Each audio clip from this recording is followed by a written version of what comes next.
welcome to another Garage Time with Goody. And today what we're going to be doing, I'm going to show you how to release the spare tire on a 2006 Dodge Dakota 4.7 liter engine quad cab. Now usually it comes with a tool that you can put under the bumper here. If you actually look at the bumper on this one, you'll see that there is an arrow pointing this way. Well, I do not have that tool, but I'll show you a way to fix that. If you can see where the arrow is pointing, you go to the very back there. You'll see in the very back that there is a bolt. And what that bolt does, you're going to turn it counterclockwise, lefty-loosey, righty-tighty. And in theory, it's going to lower that wire and the spare tire is going to be lowered to the ground. Here's the exact tools I'm going to use. I have a 3/8 ratchet. I have an 18-inch extension. That's about the length you're going to need to reach that bolt up underneath the bumper. And then I have a 12-sided half-inch socket. I don't know if a 6-sided will work, but I know that the 12-sided works good. So I'm going to put the 12-sided socket on the extension. I'm going to put the ratchet onto the extension. And right here, I'm just going to feed it all the way back. And you might even have to push in kind of hard at first until you break the bolt loose. And then you'll just want to loosen it up. Now once this is loosened up, if the tire hasn't come down, which is common in these trucks because of rust, if the tire still hasn't moved down after you've loosened that bolt, this is a common problem with these trucks also, and I'll show you how to deal with this. Okay,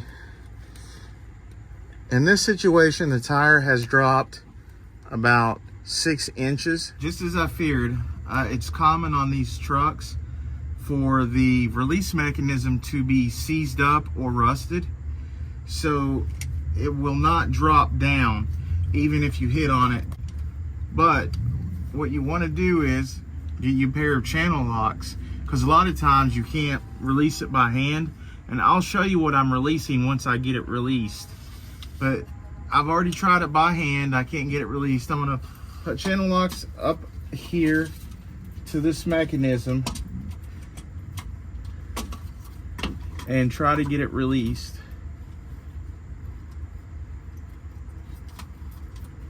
It's kind of like a hook, and it comes out on 2 sides, and it's rusted and seized together.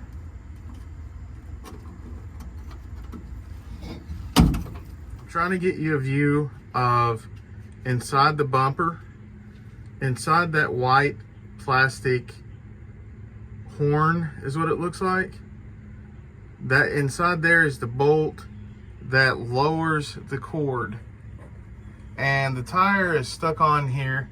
This is up inside the tire. If you look, the tire is still on the truck, and it's come down about 6 inches. Down inside the tire, you will see right there that there is metal on the outside that needs to be pushed in. See, the one on the right side is pushed in, and the one on the left side over here is not. And each one of those are rusted and seized together, and they have 2 hooks that are not letting it come down from the main body right there. Those hooks are hanging on to the body and won't let it go, and that's why I'm going to have to take some pliers to push in right there on those 2 metal pieces, and the tire will drop. I'll show you as soon as I can get the tire to drop, because I can't get a camera in there while I'm actually doing this. If I run into a problem, you guys can too. This is still stuck. And what I'm gonna do, there's one hook. I've spun this spindle around to where that hook right there is. And I'm gonna take this extension and add another extension. And then I'm gonna hit this with a hammer to put the remaining hook to push it back. And that should let the tire drop. Okay, what you need to do once the tire's on the ground, you're gonna see this metal flange, and you're gonna wanna push these hooks in. Make sure this goes to the middle of the tire, push it up through there.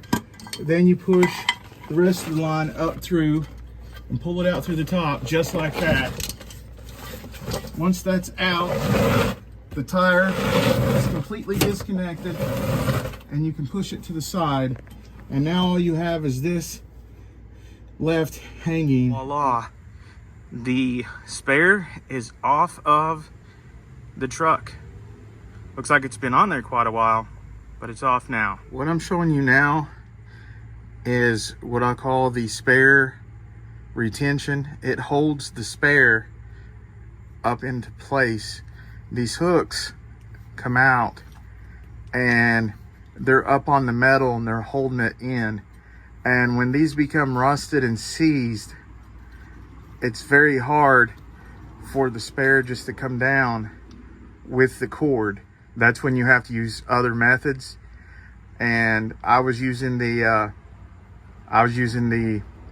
extension and pry bar along with the jack, and you push these in, and then you'll turn the tire around, and then you'll turn it in, and then it automatically makes it where the hooks are in, and then the spare will drop down.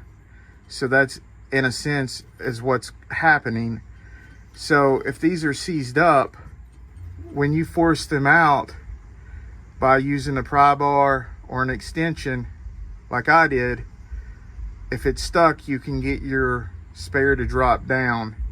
And then before you put it all back together, you'll want to lubricate and grease this up so it can work properly.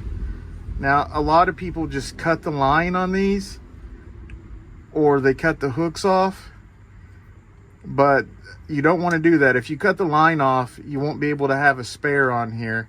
Number two, if you cut the hooks off of here and you still want the spare, it will only be holding by the line. And if that line fails, then your spare will drop off. If you're going 70 miles down the highway, your spare will come off and roll into somebody's car. You know, you could cause a major accident. So you just want to use the original part. You'll want to sand it down, lubricate it so that the hooks work properly, and put the spare back on there and put it back together.